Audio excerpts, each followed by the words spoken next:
மாண்புமிகு பேரவைத் தலைவர் அவர்களே, இது வரலாற்று சிறப்புமிக்க சட்டமன்றம்.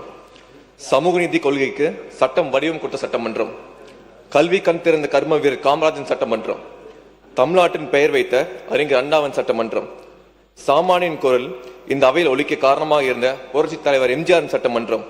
அந்த வகையில் தமிழ்நாட்டின் வரலாற்றை திருத்தி எழுதி வரலாறுக்கான சாதனை படைத்துக் கொண்டிருக்கும் இளைஞர்களின் ஐகான், பெண்களின் காவலன், சமூக நீதியை நிலைநாட்டிக் கொண்டிருக்கும் ஜனநாயகன், நாளைய இந்தியாவின் ஒன் ஒன்லி நம்பிக்கை நாயகன், நம் மாண்புமிகு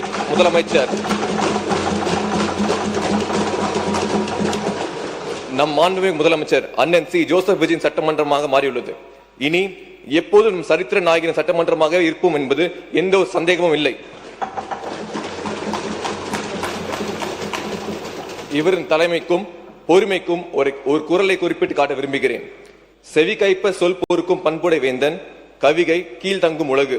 இந்த குரலின் பொருள் எவ்வளவு கடுமையான சொற்களாக இருந்தாலும் நாட்டு நன்மையை கருதி அவற்றை பொறுத்துக் கொள்ளும் நல்ல பண்பு கொண்ட அரசனின் குடை நிழலில் இந்த உலகமே பாதுகாப்பாக இருக்கும். அந்த வகையில் எங்கள் முதலமைச்சர் நிழலில் தமிழ்நாடு மட்டுமல்ல, நாளை இந்தியா முழுவதும் பாதுகாப்பாக இருக்கும். இந்த மாபெரும் வரலாற்று சிறப்புமிக்க சட்டமன்றத்தில் என்னை போன்ற சாமானியனுக்கும் பேசுவதற்கு வாய்ப்பளித்த தமிழ்நாட்டின் நிரந்தர முதலமைச்சர் தளபதி அவர்களுக்கும் இந்த ரேவந்த் சரணை தங்கள் அரணாக நினைத்து நம்பிக்கையோடு வாக்களித்த மதுரவாயல் மக்களுக்கும் என்னோட மனமார்ந்த நன்றியும் வணக்கமும். மாண்புமிகு பேரவைத் தலைவர் அவர்களே, இந்த பேரவையில் இன்று நான் நிற்கும் போது ஒரு விஷயத்தை முழுமையாக உணர்கிறேன். மக்களால் தேர்ந்தெடுக்கப்படுவது ஒரு இலக்கின் முடிவு அல்ல, அது ஒரு மிகப்பெரிய பொறுப்பின் தொடக்கம். மாண்புமிகு பேரவைத் தலைவர் அவர்களே, பேரவையில் தாக்கல் செய்யப்பட்டுள்ள பட்ஜெட் மாண்புமிகு வெற்றி தலைவரின் ஆட்சியின் ஒரு விஷனரி அவுட்லுக் எவ்வாறு ஒரு செயல் திட்டமாக மாறப்பட்டுள்ளது என்பதற்கான சிறந்த எடுத்துக்காட்டு. நமது மாநிலத்திற்கும் மக்களுக்கும் உண்மையில் என்ன தேவை என்பதை அடையாளம் கண்டு வெறும் எண்ணிக்கைக்காக அறிவிப்பில்லாமல் மக்கள் வாழ்க்கையில் மாற்றத்தை ஏற்படுத்த நோக்கத்துடன் இந்த அரசு செயல்படுத்தி வருவதை இந்த பட்ஜெட் எடுத்து காட்டுகிறது. மாண்புமிகு பேரவைத் தலைவர் அவர்களே, மருத்துவம் மற்றும் மக்கள் நல்வாழ்வுத்துறையின் மானிய கோரிக்கை குறித்து என்ன சிறிது கருத்துக்கள் தெரிவித்துக் கொள்கிறேன். மருத்துவம் மற்றும் மக்கள் நல்வாழ்வுத்துறை ஒரு சேவை துறையாகும். தமிழகத்தில் ஏழை எளிய மக்கள் பெரும்பாலும் அரசு மருத்துவமனைகளுக்கு நாடி சிகிச்சை பெற்று வருகின்றனர். இதனை ஒண்ணுதான் நமது அண்ணன் சி ஜோசப் விஜயின் தலைமையிலான அரசு மருத்துவம் மற்றும் மக்கள் நல்வாழ்வுத்துறைக்கு 23,357 கோடி ரூபாய் ஒதுக்கியுள்ளது என்பதை மகிழ்ச்சியுடன் தெரிவித்துக் கொள்கிறேன்.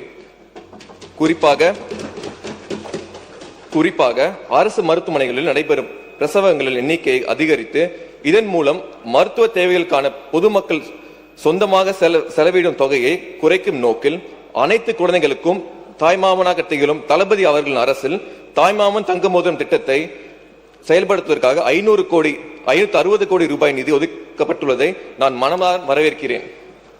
தாய்மாமன் தங்க மோதிரம் திட்டம் தமிழர் பாரம்பரியத்தின் தாய்மாமன் தனது சகோதரியின் குழந்தைகளுக்கு சீர் செய்யும் கலாச்சாரத்தை பிரதிபலிக்கும் வகையில் அரசாங்கமே தாய்மாமனாக இருந்து இத்திட்டத்தை செயல்படுத்துகிறது. இத்திட்டத்தின் மூலம் ஆண்டுக்கு சுமார் 4.4 லட்சம் குழந்தைகள் 1 கிராம் தங்க மோதிரத்தை பெற்று பயனடைவர். இது வெறும் தங்க மோதிரம் வழங்கும் திட்டம் அல்ல, அரசு மருத்துவமனைகளில் பிறக்கும் குழந்தைகளுக்கும் அவர்கள் தாய்மார்களுக்கும் கௌரிக்கும் சமூக நல திட்டமாகும். எதிர்கட்சிகள் எல்லாம் இந்த திட்டத்தை ஏதோ கவர்ச்சி உருவாக்கப்பட்ட திட்டம் என்று கூறுகிறார்கள். அவர்களுக்கு ஒரு டேட்டாவை கொடுக்க விரும்புகிறேன். டிரான்ஸ்ஃபார்ம் ரூரல் இந்தியா ஆய்வின்படி எகனாமிக்கல் வைஸ் முழு வளர்ச்சி அடைவதற்கு முன்பே முதியோர்கள் அதிகம் வசிக்கும் நாடாக இந்தியா மாறி வருகிறது என்று தெரிவிக்கப்பட்டுள்ளது. அதாவது 2050 5 பேர் ஒருவர் முதிராக இருப்பர். கூடிய விரைவில் ஜப்பான் போல் நம் நாடு மாறி விடும் என்ற அபாயம் ஏற்பட்டுள்ளது. குறைந்த பர்த் ரேஷியோ மற்றும் நீண்ட ஆயுள் காரணமாக இச்சமூக அமைப்பு சிக்கலாகி வருகிறது என்பது நிதர்சனம். அதேபோல் தொகுதி டீலிமிட்டேஷன் அநீதி என்பதும் நம் மாநிலத்திற்கு நிகழ உள்ளது. இப்படி பல காரணங்கள் குழந்தை பிறப்பை ஊக்குவிக்க வேண்டிய நிலையை உருவாக்கியுள்ளன.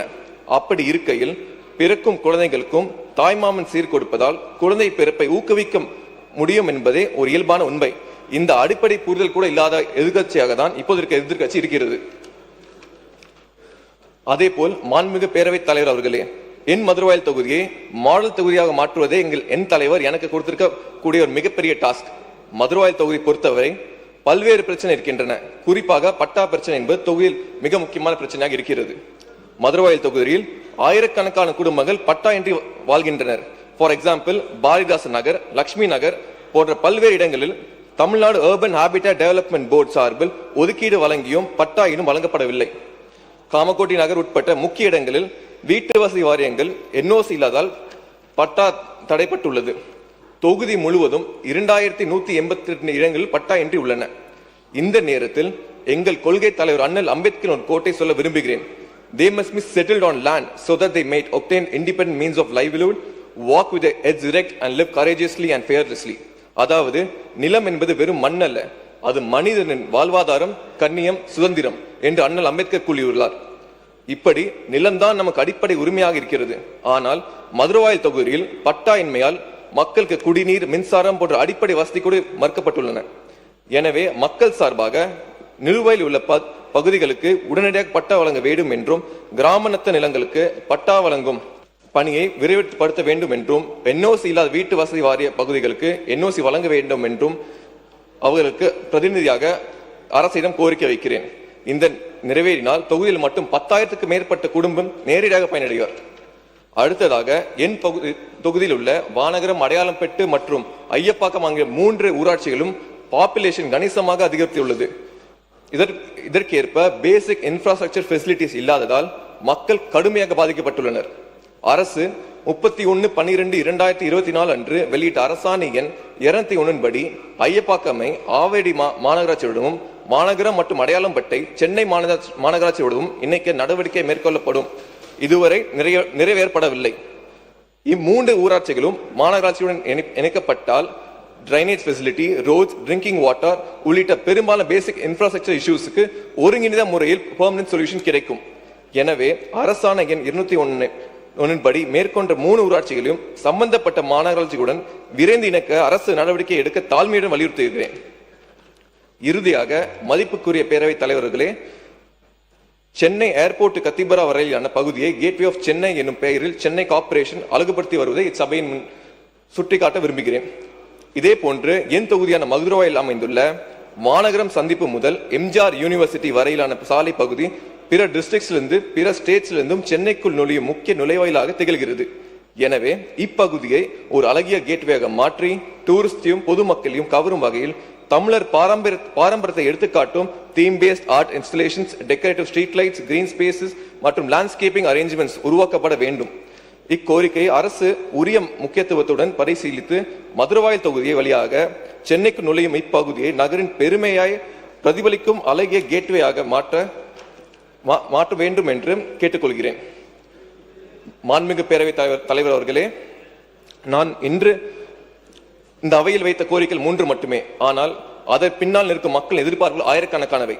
எனவே இன்று இந்த அவையில் நான் ஒரு உறுப்பினராக மட்டும் நிற்கவில்லை, மதுரவாயல் மக்கள் குரலாக நிற்கிறேன். அவர்களின் கனவுகள் பிரதிநிதியாக நிற்கிறேன். அவர்களின் உரிமை கேட்கும் ஒரு காவலாக நிற்கிறேன். என் தலைவன் எனக்கு கொடுத்திருக்க ஒரே முக்கியமான பணியை நான் மறக்கவில்லை. மதுரவாயலை ஒரு மாடல் தொகுதியாக மாற்ற வேண்டும். அந்த வார்த்தையை வெறும் வாக்குறுதியாக நான் பார்க்கவில்லை, அது ஒரு பொறுப்பாக பார்க்கிறேன். நாளை மக்கள் எங்கள் MLA என்ன செய்தார் என்று கேட்டால் நான் செய்ததை லிஸ்ட் போட விரும்பவில்லை. மதுரவாயலை அதுக்கு சாட்சியாக அமைய வேண்டும். அதுதான் என்னோட கனவு, அதுதான் என்னோட இலக்கு, அதுதான் என் தலைவனுக்கு நான் செலுத்தும் நன்றி கடன். மாண்புமிகு அவைத்தலைவர் அவர்களே, இந்த வரலாற்று சிறப்புமிக்க சட்டமன்றத்தில் இது எனது முதல் பேச்சு. ஆனால் கண்டிப்பாக இது இறுதி பேச்சாக இருக்காது. மக்கள் ஒவ்வொரு கோரிக்கையும் இந்த அவையின் என் குரல் ஒலிக்கும். என் தலைவர் காட்டிய பாதையில், என் கட்சி வழங்கிய கொள்கையில் என்னை நம்பி வாக்களித்த மதுரவாயல் மக்களின் ஆதரவுடன் மதுரவாயலை சென்னை பெஸ்ட் தொகுதியாகவும், சென்னையை இந்தியாவிலே பெஸ்ட் நகரமாகவும், தமிழ்நாட்டை உலகின் முன்னணி மாநிலங்களாகவும் ஒன்றாகவும் உயர்த்துவதற்காக என் வாழ்நாள் முழுவதும் உழைப்பேன் என்று இந்த மாண்புமிகு பேரவையில் உறுதி கூறி இந்த வாய்ப்பளித்ததற்கு நன்றி கூறி அமர்கிறேன். நன்றி, வணக்கம்.